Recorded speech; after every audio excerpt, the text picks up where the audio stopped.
Okay, everybody, welcome back. We're here in Las Vegas again, where I am in real life. I like to film where I am really sitting in one of the biggest private jets in the world, one that I've actually seen in real life as well. This aircraft is from Stewart, New York.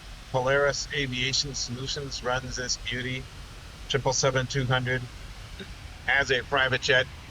I've never seen inside it, but I've crawled around it at night. Actually never really told anybody I did. But I kind of unauthorized crawled around it. But looking at it up close, it's awe-inspiring. Anyway, here we are in 26 left in Vegas with live weather conditions going on right now.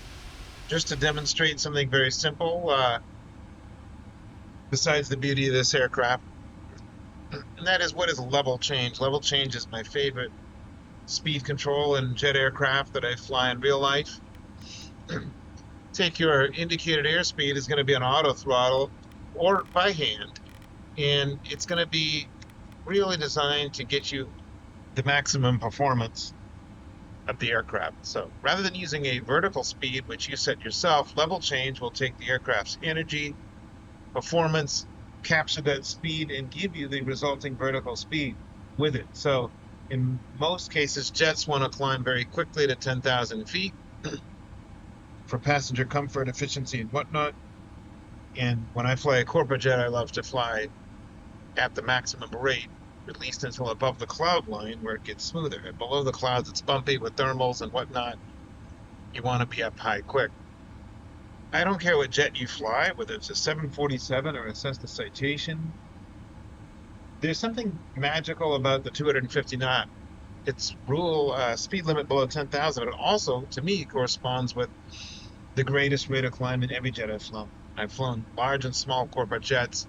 They all want to climb the fastest feet per minute at 250 knots. And I think, based on my Flightsim experience, because I don't fly real heavies, they all do the same. So we'll demonstrate this in just a second. We'll take off and I'll show you what level change does. I also have it mapped to my keyboard L, this level change, in all the modes. And PMDG uses a lot of the default mode commands, which are great, so it makes it easy. So my lights are on. Everything's all set for an empty, high-performance takeoff. We are empty. We calculated our takeoff. Derated number came out based on actual perf digits. I went ahead and did it earlier. So 137, 140, 147. Pretty lightly loaded here with only 21,000 pounds of gas. And here we go. Let's see. Get the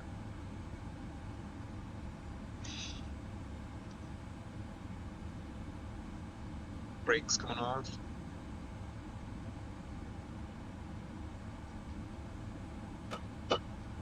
Brakes are off, flaps are 5, and ready for takeoff.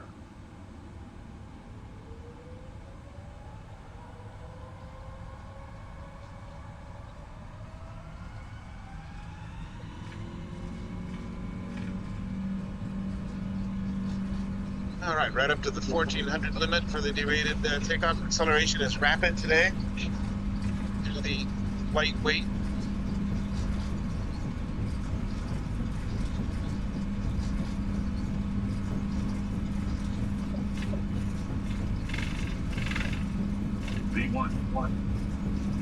And rotate. Here we go.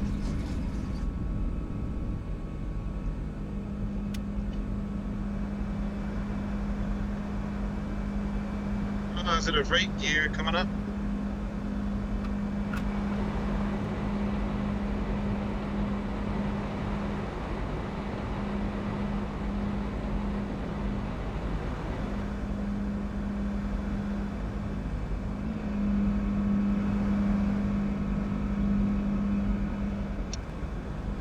All right, we are climbing very quickly. We're going to throttle back now to about a climb thrust setting. I will go ahead and throw that in.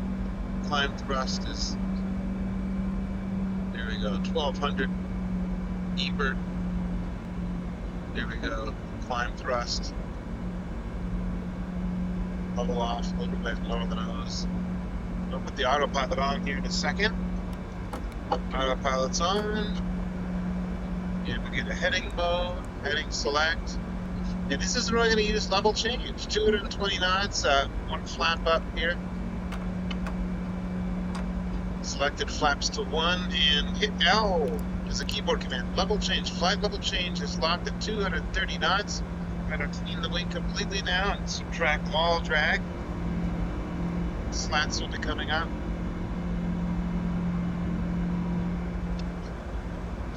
And there we go, 230. We can advance that speed now. There goes the slats away, and the speed is so increasing. So we're gonna, in level change mode, we're gonna go 250 knots. 250 knots up to about, well, increase altitude so we can show you the high performance level of this, up to 180. But climb thrust is now being applied automatically back to 1250. And speed is increasing to 250 knots in level change mode.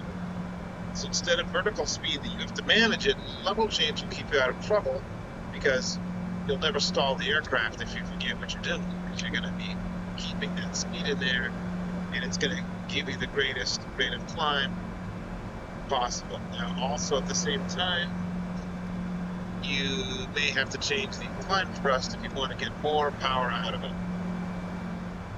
So if you want to climb faster, you're going to have to increase go to a continuous. Let's see. We're going to do this thrust limit. Climb there, or you could go to continuous, which is 1.3, or cruise. Whoops, it popped it down to cruise. Let's try continuous. Maybe we'll do it there. 1.3 burn. So a little bit more power, a little more oomph. 250 knots now in level change. You're increasing to over 3,000 feet a minute here. If I really want to go wild, just go back to go around mode. 1.53 on the E-bird. You're going to hear that engine roar. And look at that now. Look at that sucker. 5,900 feet per minute in level change. There you go. It's a beautiful thing. We're climbing like a rocket.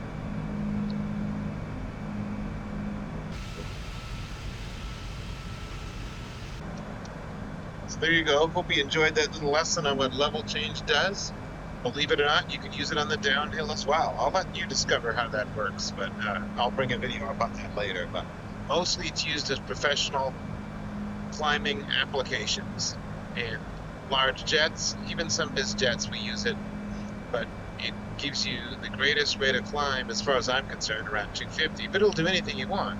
If you want to climb at 300 knots indicated, you can do that too. Let's increase our airspeed selector to 300 there. And now watch. It's going to bring your command bars down. It's going to chase this acceleration point up to 300.